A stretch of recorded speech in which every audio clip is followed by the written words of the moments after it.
Estamos aqui já com as próteses. Você que tem curiosidade, a gente vai mostrar um pouquinho. O doutor vai explicar pra gente como funcionam essas próteses. Ó, eu vou ler aqui algumas mensagens que apareceu. A Rita Martins. Boa tarde, Sônia. Feliz em estar com vocês novamente. Boa tarde, Rita. Um beijo enorme para você e para todos da região. Beijo enorme para o Projeto Dorcas, né? A gente fica muito feliz de contribuir. Os empresários de destaques apoiam essa causa social aqui que a gente apoia, hein? Fico muito feliz. Osanir Neide da Silva, Fortaleza, um beijo enorme para você e para todos da região. Ó, Deodato Ferreira Leite, muito esclarecedor, eu também. Eu adoro e estou muito feliz de poder estar realmente proporcionando esse tipo de conhecimento, esclarecimento para você também, tá? E para todos que estão participando.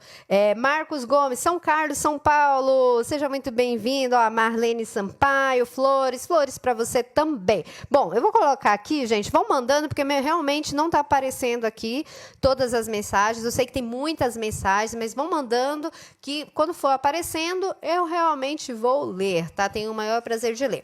Doutor, temos aqui algumas, né? Algumas próteses aqui. Eu, particularmente, eu nunca tinha visto, né? E foi até curioso pegar.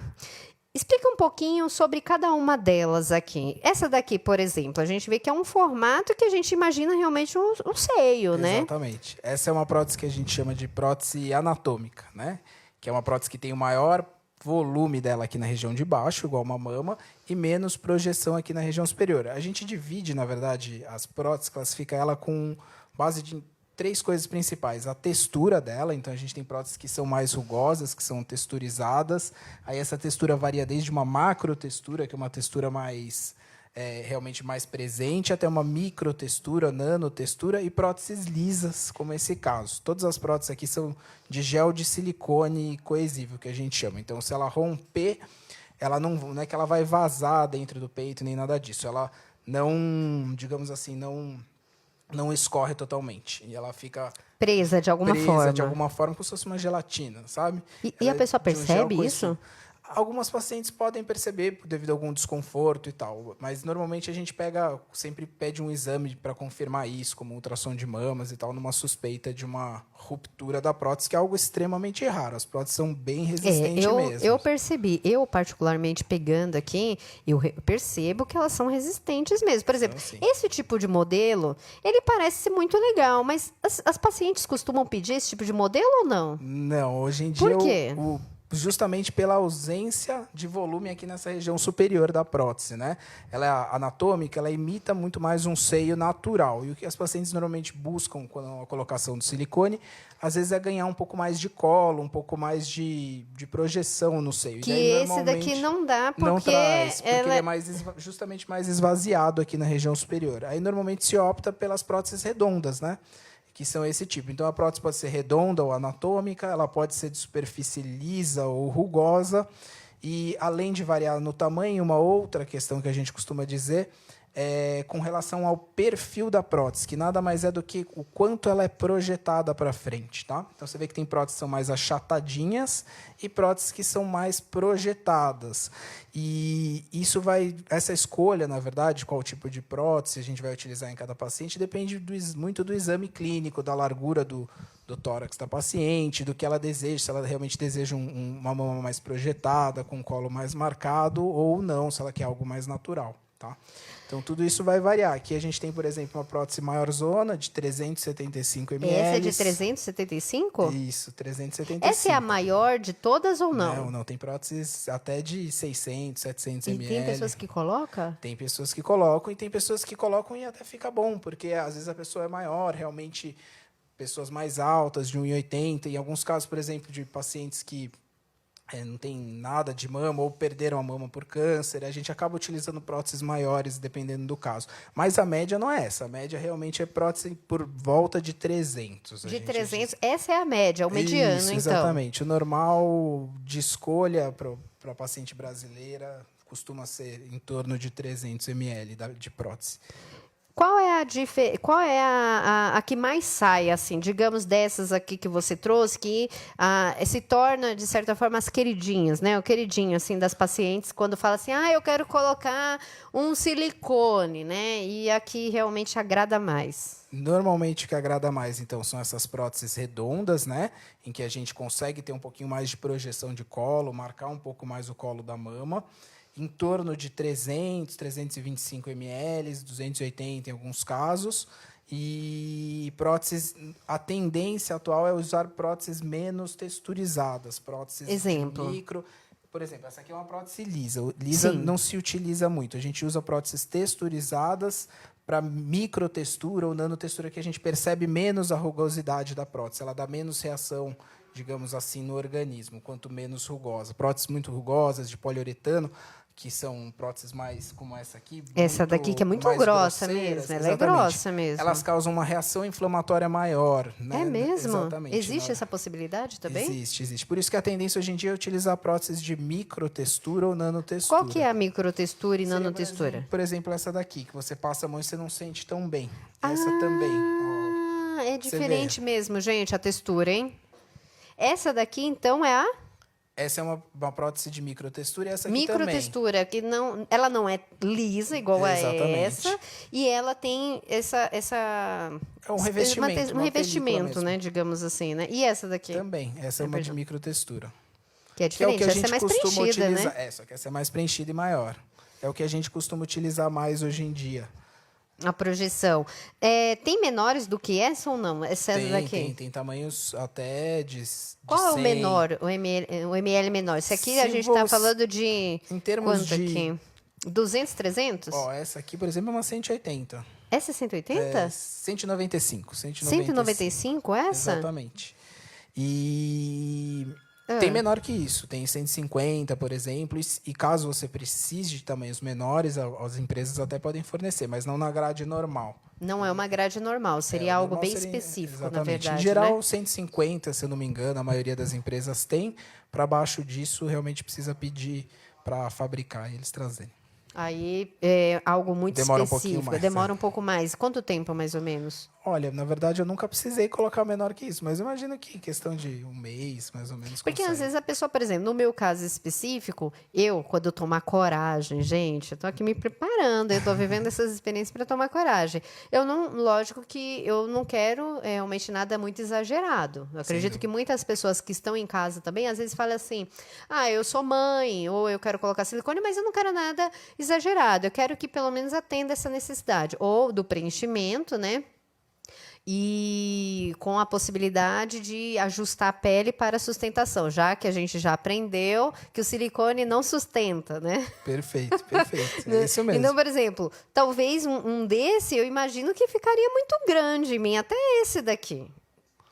Eu acho que ficaria muito grande. Eu queria, por exemplo, eu falo assim, quanto mais natural, melhor. Sem dúvida. Para algumas pacientes, sim. Eu acho que é uma tendência cada vez maior das pacientes buscarem aquele seio mais natural, mais natural mesmo. Algum tempo atrás era muito aquela questão de ter um seio muito artificial, seios muito grandes. A gente está indo para uma tendência de um tamanho mais natural, mais normal, que é o melhor a longo prazo, é o que se sustenta, o resultado que a gente consegue sustentar mais a longo prazo. E o corpo, ele fica mais adapta melhor, Exato. Porque ele entende aquilo também, né? De uma forma mais natural, digamos assim, do que, por exemplo, uma estrutura igual a minha, pega e coloca um negócio desse, não tem sustentação. Sim, concordo. Não tem sustentação, vai ficar completamente... Eu acho desproporcional, digamos assim, né? Na minha imaginação, hein, gente? Eu aqui pensando nas possibilidades, né? Tem mais alguma coisa legal que a gente possa estar falando sobre as próteses em si? Acho que é interessante comentar também. Algumas pacientes perguntam, doutora, essa prótese aí é vitalícia, né? A gente não precisa essa daí. trocar nunca mais e tal, etc. O que a gente costuma dizer hoje em dia, né? que as próteses de silicone, não é que elas têm uma data exata, como antigamente se dizia, a cada 10 anos se trocava de uma forma profilática as próteses. Hoje em dia a gente acompanha os exames de imagem, o exame clínico do médico, é muito importante, para ir vendo se está tudo bem com a prótese, ultrassom de mama, tal, a gente consegue acompanhar essa prótese, ver se ela está boa, se está tudo bem, e ela estando bem, estando tudo ok, às vezes a prótese vai ficando. 15, tem pacientes com 15, 20 anos de prótese que está tudo bem, não necessita de trocar, mas a gente não costuma dizer que é vitalícia. Eventualmente, em algum tempo, pode ser que seja necessário essa troca da prótese e costuma ser uma cirurgia tranquila também. Eu já ouvi falar que por conta, né, lógico, a gente sabe que por mais que exista tecnologia, é um corpo diferente do nosso, né? Eu já ouvi falar, tô falando de uma forma leiga, tá? Vamos ver como vai ser. Que às vezes o próprio organismo ele pode criar uma camada. O que é isso exatamente? Vamos lá. Não é às vezes, não. Isso é uma coisa que acontece sempre, mesmo? Sim. Sempre que você coloca um corpo estranho, né, o nosso organismo dentro dele, o corpo vai naturalmente formar uma cápsula, uma fina película de tecido conjuntivo, que a gente chama, para recobrir essa prótese. Então, ele vai envolver essa prótese de silicone como se fosse um embrulho para deixar ela quietinha e bonitinha aqui. Isso chama cápsula. Exatamente. Ela fica aqui dentro. Isso é natural. Natural. Uma resposta do organismo mesmo à prótese. Ele forma essa cápsula, todo mundo vai formar, e isso é normal. E justamente essa cápsula que no futuro pode, digamos assim, eventualmente causar alguma alteração nessa prótese para precisar trocá-la, que é o que a gente chama de contratura capsular. É a principal complicação. E o que é isso exatamente? Para as pessoas entenderem. É quando essa cápsula da prótese começa a ficar mais grossa e começa a apertar o implante de silicone, tá? Existe isso? Exatamente. Essa camada ela fica enrijecida? Ela pode enrijecer, não é que vai... Pode enrijecer, depende do organismo. Antigamente, né, era muito comum isso acontecer por volta de 10 anos. Meio que uma história natural do silicone. Colocou silicone por volta dos 10 anos, você vai ter algum grau de contratura capsular. Essa cápsula vai... digamos assim, enrijecendo, ficando mais rígida e começar a apertar essa prótese de silicone. E aí isso tem graus que a gente consegue medir, avaliar no exame, e se ela for muito forte, necessita de uma troca realmente. A gente tira essa cápsula, tira o implante e coloca outro. Mas no caso assim, por exemplo, no meu pensamento leigo, na lógica, essa cápsula que forma, isso independente da prótese estar por fora do músculo ou dentro do músculo, ambas as formas de implante sempre vai ter isso, até por dentro do músculo. Sim, sempre vai ter. O que acontece é que por baixo do músculo existe uma incidência menor estatística de contratura dessa cápsula enrijecer mais. A contratura capsular é um pouco menor nas próteses submusculares. Mas cada dia a gente tem visto com a evolução da prótese de silicone, dessas superfícies e tudo mais, a gente tem visto cada vez mais tardio isso acontecer. E é justamente por isso que se parou de trocar a cada 10 anos as próteses, porque você via que você trocava próteses que não precisavam ser trocadas. Cápsula super fininha, prótese íntegra, boa, não havia necessidade. Então a gente vai postergando, tem pacientes com 15, 20 anos, estando tudo bem, ela é esteticamente satisfeita, não tem por que a gente ficar trocando a rodo, submetendo ao gasto, hospital, nova prótese e tudo mais. Mas é muito comum. Pôr silicone, você tem que se programar no futuro aí, em algum tempo, para poder realmente trocar. E outra, está acompanhando anualmente? Com certeza, anualmente. Até mesmo é muito comum esse acompanhamento ser feito até pelos ginecologistas, né? Os ginecologistas normalmente na sua rotina vai te pedir um ultrassom de mamas, uma mamografia, e por meio disso já consegue examinar as mamas, já consegue se ver se tem alguma alteração ou não. Havendo alteração, normalmente elas encaminham para a gente, para os cirurgiões plásticos, para avaliar. Você citou algo muito interessante, tá? Tem o exame de mama, que geralmente eles usam aquele como se fosse um compressor. Isso, quem tem silicone, como que funciona? Quem tem silicone não pode. Faz normal? Faz normal. E suporta? Pode, suporta. A prótese é super resistente. Super resistente. Ela não... Muito raro a gente ter algum tipo de ruptura pela mamografia. E, na verdade, existem algumas manobras para tentar deslocar. Porque na mamografia o interesse não é ver a prótese. Sim. É ver o tecido mamário. Então, existem técnicas e manobras que a gente faz para fazer essa compressão no lugar da mama mesmo e ir atrás das lesões suspeitas e coisas assim. E não necessariamente ver a prótese. Então, tenta se comprimir o mínimo possível ela, mas inclusive é um exame que deve ser feito, independentemente de você ter prótese ou não. Toda mulher a partir dos 40 anos tem que fazer mamografia, que é o melhor exame de rastreio para câncer de mama. Ó, para você que de repente tinha medo, ó, então o doutor já falou que pode fazer normalmente, que não vai ter problema nenhum. Porque na minha cabeça eu falo, meu Deus, vai romper o negócio. Eu não ia nem ter coragem de fazer. Né? Tem que fazer sim, é importantíssimo.